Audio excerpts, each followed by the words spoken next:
Vasudevaya. Om Namo Bhagavate Vasudevaya.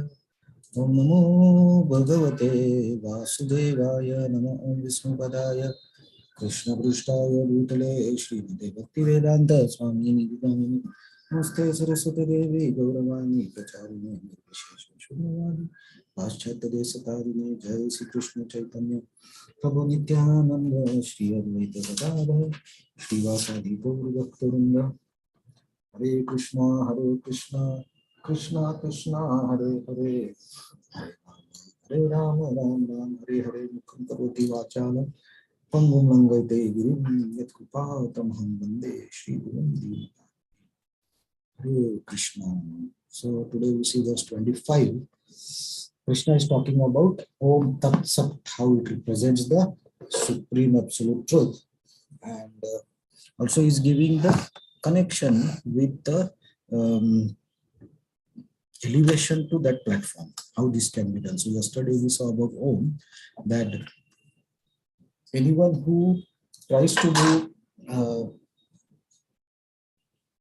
these three things, austerity, charity, and tapasya, by following the yajna, tapa, and by following the scriptures, they should do it by starting with the letter Om. So now in this verse, Krishna says how those sacrifices or activities should be conducted. Tad iti anabhisandhyaya. Tad iti anabhisandhyaya. Phalam yajna tapah kriyaha. Phalam yajna tapah kriya. Dana kriyascha vivida. Dana kriyascha vivida. Kriyate moksha kankshibhi. Kriyante moksha kankshibhi.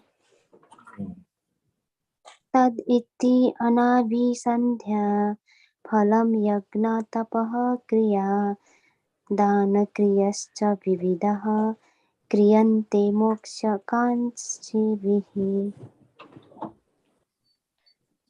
तदित्यनभिसन्धाय फलं यज्ञतपाक्रियः दानक्रियश्च विविधाः क्रियन्ते मोक्षकाङ्क्षिभिः.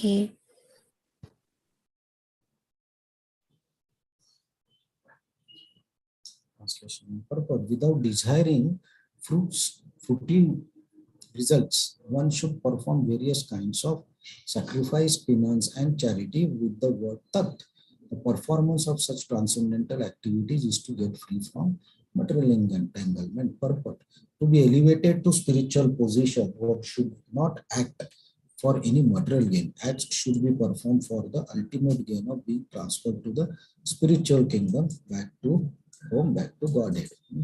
So same theme like yesterday we saw, if you perform these activities, sacrifice, penance, and charity, following the scriptures, then you can elevate yourself to the transcendental faith. So we saw that we discussed like there are different Puranas and different scriptures for different modes based on the faith also. So if everybody follows in whatever modes they are, if they follow particular Shastra, scripture, they will attain the transcendental faith. So here Krishna is telling how these three activities of sacrifice, penance, and charity should be executed. So while executing these activities, the consciousness of the person who is executing is very important. So when we say consciousness, in the simple words, it may be intentions. So we saw like if while doing any activity, if I am attached to the result of the fruits, or if I am I want to gain something from that particular activity, then that is actually passion, because I want something. But if it is done because it has to be done as a duty, then it's goodness. So all these three activities you should be doing goodness. Minimum is goodness to elevate yourself. So you should not be attached to any results.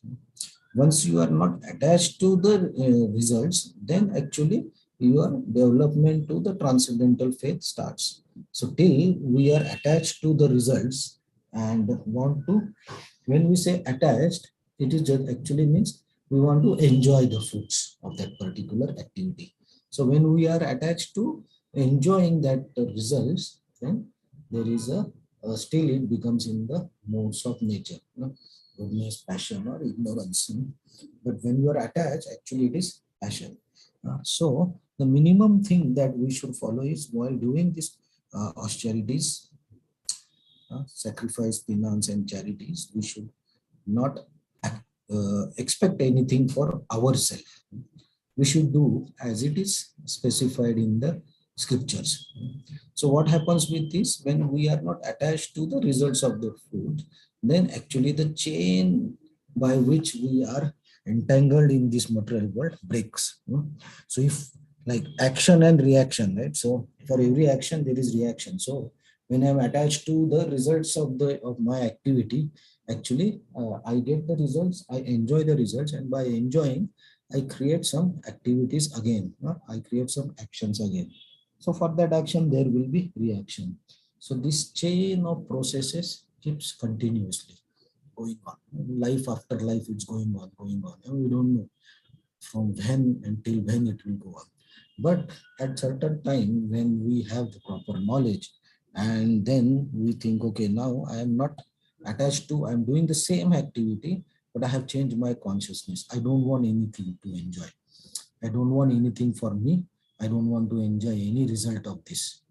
So at the moment we go to this consciousness, then what happens is this material entanglement, moksha kangshivihi. So the material entanglement stops. The chain breaks. And then when the chain of action and reaction breaks, that actually is the beginning of the spiritual practice. So in the 15th chapter also we saw the tree of material world, what Krishna told to come out of this tree, to break this tree or transcend this tree, what is needed is detachment. By detachment, you can overcome this material world. So when we say material entanglement and detachment, they go hand in hand. So when we are not detached, when we are detached from the, in this case, what we are talking, the results. So if we are detached from the results of our activity, when we are detached from the results of our activities, then actually our uh, uh, spiritual transcendental progress starts. Otherwise, still it binds us. So, while doing any activity, that is why our consciousness and intentions are very, very important. And if we can actually control our attachments to the results, then actually the results will be totally different. And when we are detached from the results, actually this has to be experienced actually. When we do such activities in this consciousness and we don't want anything from it, we feel very satisfied and we feel peaceful, we feel happy because I don't have to think. I just do the activity and I just leave it. Result may be good or bad. I don't worry about that. Generally, we are worried the result should not be bad and result should not be such that uh, it creates problem for us or our reputation or our image, whatever. But when we are not worried about the result, actually that is the key to peacefulness and happiness. So we have to break that chain of entanglement. So here Krishna is telling that whatever activities you do, don't do it for yourself. And then when you do such activities, these activities will actually free you from material entanglement. So it's not that, okay, one activity I do and I get free. No, there are so many attachments, so many things we want. So every activity should be free from desire for ourselves. So when we do, keep doing such activities day after day, year after year, maybe birth after birth. Okay. then actually someday we will attain a transcendental situation where we are not entangled in this world.